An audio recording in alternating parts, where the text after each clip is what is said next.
Hey everyone, this is Rock from StageInTheSky.com.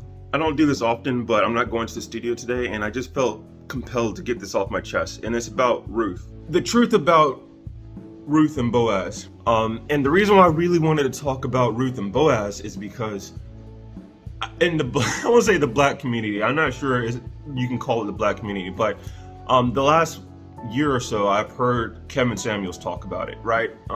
Apparently, I guess in churches, people use Boaz as the ideal man that apparently all women want, or most women want, which is fine. I'm not gonna crap on that. I'm not gonna crap on that goal of wanting that kind of man. The same with Ruth, right? Well, that's what I guess I'm gonna talk about. Ruth. Because one of the things Kevin Samuels used to say was, "Oh, everyone wants a Boaz, but y'all not Ruth."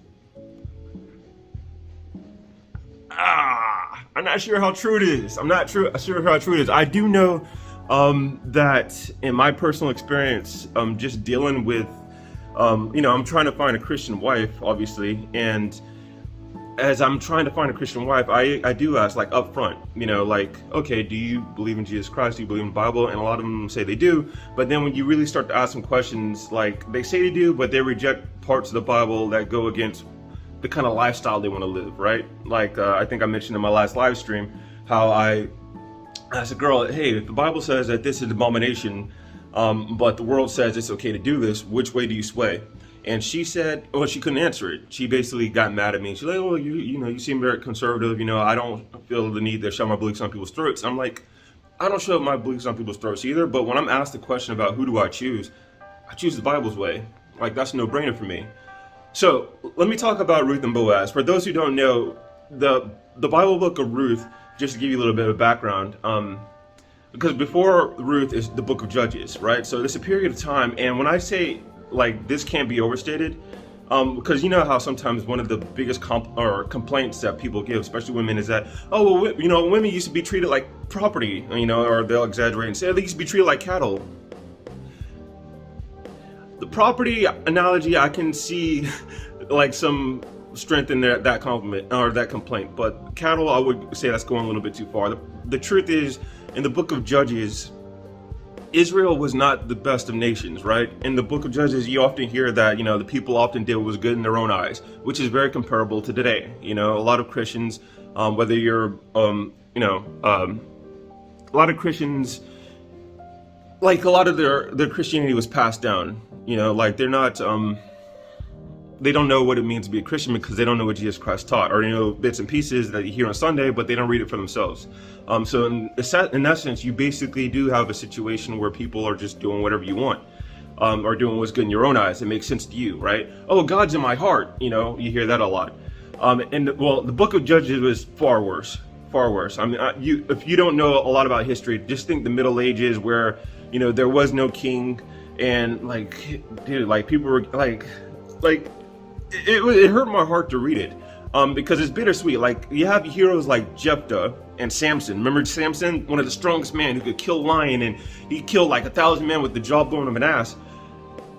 But also the nation, it was just an uproar. They had false gods. They had people just, when you do what you want to do, you lead to chaos. And sadly, when it comes to women, like, there's not a lot of protection there when it comes to women. And I think it was Judges chapter 19. Basically, it was a Benjaminite, the tribe of Benjamin. Essentially, what happened was, I wouldn't say a Levite and his concubine, they went to this city or this town, and like, the men there wanted to have his way with, almost like Sodom, where they wanted to go and have have sex, rape this man. And because I guess the women had a very lower status back then, they said, no, instead of raping this man, rape this woman. And the men took the woman, the concubine, and they had their way with them, like, raped her, and it's very unclear whether or not they killed her themselves or whether the Levi killed the concubine himself. But in the scriptures, he says that, the next day when the husband or the Levi came outside, the woman was there on the doorpost and she didn't wake up. And what was very barbaric and odd was that this Levi went back to his house with the concubine on the saddle, and he basically divided the woman up into 12 parts and sent it to all the other tribes of Israel. all the other tribes, obviously, they're outraged. Like, who did this? What happened to this woman? So they basically all rallied together against Benjamin and almost committed genocide. And then, of course, like it was just bad, is what I'm saying. Like, this period of time in Israel's history was just messed up. So Ruth's situation was towards the end of that time period, because if you look at the scriptures, Ruth eventually does marry Boaz. And Boaz is the father of Obed. Obed is the father of Jesse. Jesse is the father of David. So after Ruth, sometime later, that's when King Saul comes into the picture, and there was some time of stability, but eventually it's not until King David comes along that you really have a solid, unified nation of Israel. So what happened with the Book of Ruth, for those who don't know, basically I keep saying Abimelech, that's not his name. Let's focus on Naomi. She's the main character. She's the woman. Naomi had a husband. She had 2 sons, and there was a famine. And when they had a famine, they went from Israel, the land of their nation, their family. They went to a place called Moab, which is about 60, 70 miles away. And when they went to this place called Moab, they got wives for their daughters, wives for their sons, the 2 sons. Ruth was a wife for one of Naomi's sons. Now, in the span of 10 years, Naomi's husband dies, and then her 2 sons die. And then, Naomi, being the good mother that she is, hey, to Ruth and the other daughter-in-law, just go back to your own homes. I want you to, you're still young enough to conceive and get married. You still got the beauty. Go find someone. I want you to be happy. And Ruth didn't do that. She's like, hey, you're my mom now. I left my family for yours, so, I'm going to stick with you. The other daughter-in-law went. I'm not going to say that's bad or wrong, because she wanted to stay with Naomi. Naomi seems like a good character. Like, you have to be that kind of a person, obviously your daughter-in-law and you're with the mother-in-law. How many daughters would, no, I want to go with my mother-in-law, so Naomi is interesting.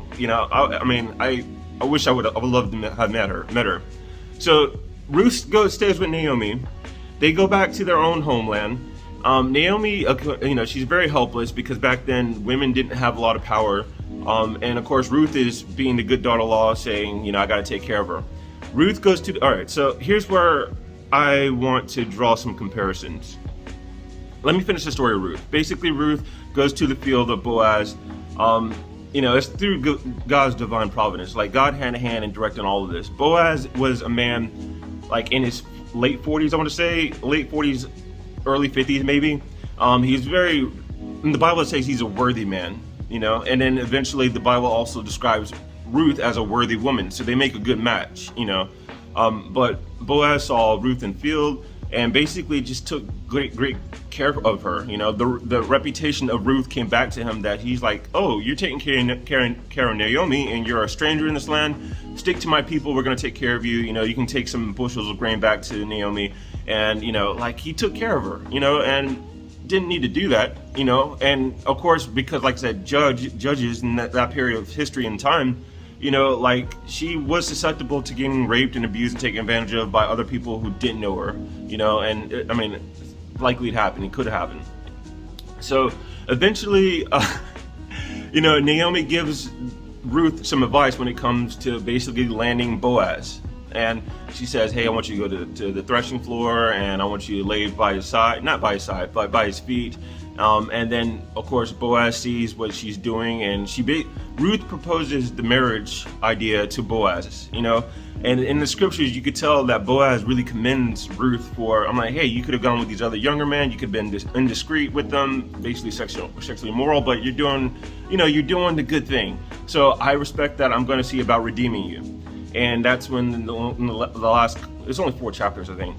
The last chapter, Boaz redeems the field that belongs to Naomi. He takes Ruth as his wife, and they live happily ever after. It's through this union of Ruth and Boaz that we have the Christ lineage. Like in the book of Matthew, it lists, the lineage of Christ, and it mentions Ruth and mentions Boaz. So it's an interesting story. I remember the first time I read this, again, I didn't think anything of it. I'm like, okay, well, this is an interesting thing in, Bible history. But again, when you see how, I guess, people have been talking about it and making comparisons about how, oh, well, this is the kind of relationship or union we want, And I think part of it is because there is a lot of criticism when it comes to single, I don't want to say single mothers. The thing is, Ruth wasn't a single mother. She was a widow.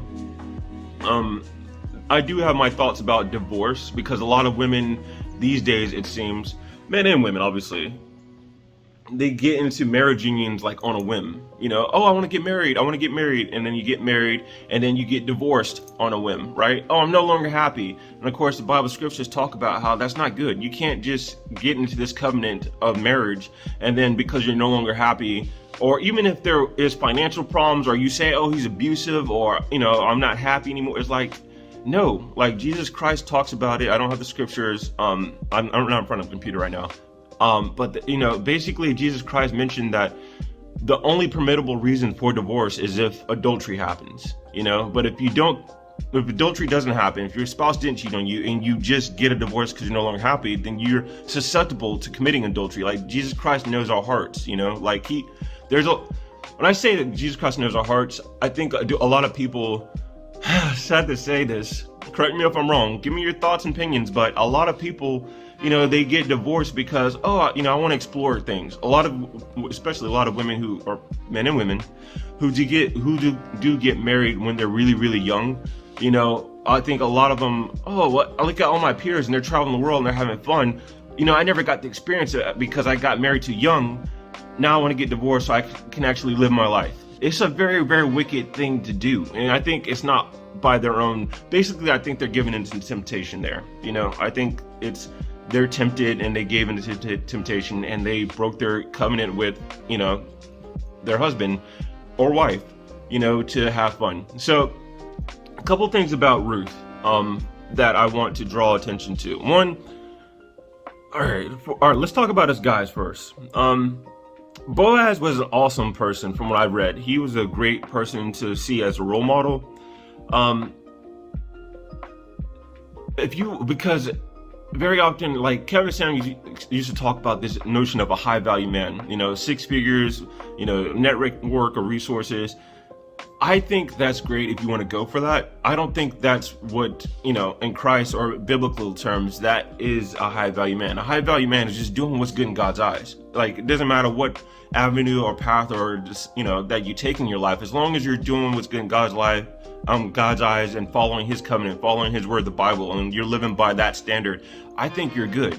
I think you have better value than millionaires who have the network and the resources, but they're just doing what's good in their own eyes, right? So to me, I think that's what you really want to focus on, and if God doesn't bless your wife, I think the kingdom of heaven, right? Matthew chapter 6, verse 33, I think it was, where it says, seek first the kingdom of heaven and all things will be added onto you. That's what's most important, whether you're a man or a woman, forget this world, forget what you see in the news, forget the riches and materialistic things.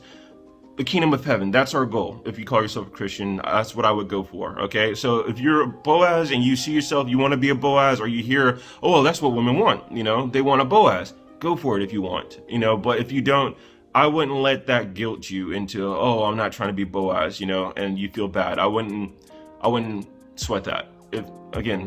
And be careful too. Like, so if people are pressuring you, you got to really question their motives. Like, do they want what's best for you? They want you to be happy? Are they doing what's good in God's eyes? Or are they really thinking about themselves? Like, I think a lot of, especially these male dating coaches, they could care less about your own happiness as a man. It's like, forget your happiness. If you want this hot woman, put all your happiness aside and just focus on what it takes to get her. No, don't do that. Don't pedestalize women, God comes first, and just think of that more so than anything. And I think God will bless you. If he doesn't, also the kingdom of heaven is there. I hate to say that. Well, if he doesn't bless you, that's it. It doesn't matter. At least you got the kingdom of heaven, because that's a tough road. That's a road that I'm following. Now, I can tell you it is tough, but at the same time, I do feel blessed. I mean, look around my condo, like I own this. I'm good, So let's talk about Ruth now, because it's interesting. I haven't really heard from a woman's lips that they want to be like Ruth. I know that some people talk about how they want Boaz. I want a man like Boaz, but they don't really talk about Ruth. Ruth was exemplary. Like, when they talk about the Proverbs 31 woman, like in the scriptures I read in the study Bible, she exhibited at least 8 of those qualities. And I'm not going to sit here and say I want a Ruth as a wife. I would love that. But realistically, in today's society, it'd be rare, for me to, oh, well, you're not Ruth. So no, I'm not saying that at all. However, ladies, let's be honest. One, there's several things that happen in Ruth's life that I don't think is happening in today's society. One, she had a good teacher that she listened to in Naomi. Naomi was a God-fearing woman. There was some chapters where she thought all hope was lost because she lost her husband and her sons, but her, faith was restored by seeing God's providence and, action, spirit in action, So she gave Naomi advice as to how to get the man. And sad to say, today's women, older women, they're giving younger women terrible advice. And you got to really look at those women who are giving advice. If you see Kim Kardashian or the ladies from The Real or Vivica Fox, and it's like, if they're giving advice to women, look at their situation, look at their history, their track record. It's like, are they married?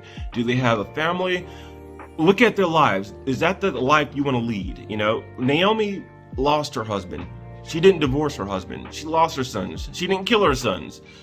So Naomi, from what I understand, was a good woman. She gave her daughter good advice. And Ruth listened. That's another problem with today's society, is that, sad to say, and this is not so much, I have compassion with today's women because they are getting a lot of advice from multiple places, right?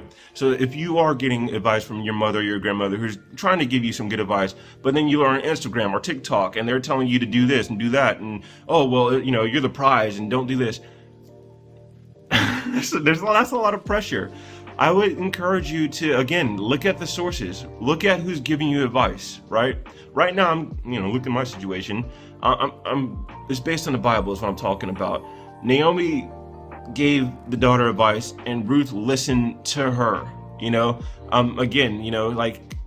when Boaz talked to her, it's like, oh, you weren't discreet with young women. Why would he say that? Maybe because a lot of young women were indiscreet with other men, even when it comes to the Book of Judges, the concubine that was cut up into 12 pieces, in the first chapter where it talks about her, it says that she was unfaithful to him, but the Levite still stayed with the concubine. So it seemed to be common practice, just like today. Doesn't mean that God accepts it or condones it. And even though he doesn't say, yeah, she was cut up because she, and killed because she was unfaithful, it's just wrong, right? So Ruth was pure, I don't want to say pure and innocent, but she wasn't immoral. She wasn't sexually immoral. She didn't engage in the hookup culture. She wasn't promiscuous with other men. She listened to her mother-in-law, Naomi's advice, and she went after Boaz. That's another thing. She went after the man that she wanted. She didn't go after the other guy. That's another thing. She made the first move. I hate to say it, because I know today's society, oh, I don't want to seem desperate. Again, all of that crap that the world's feeding you about, oh, this is what you got to do as a woman. And if you go after him, this because, you're giving him all the power and you're the prize the man needs to chase. Ruth went after Boaz, dude.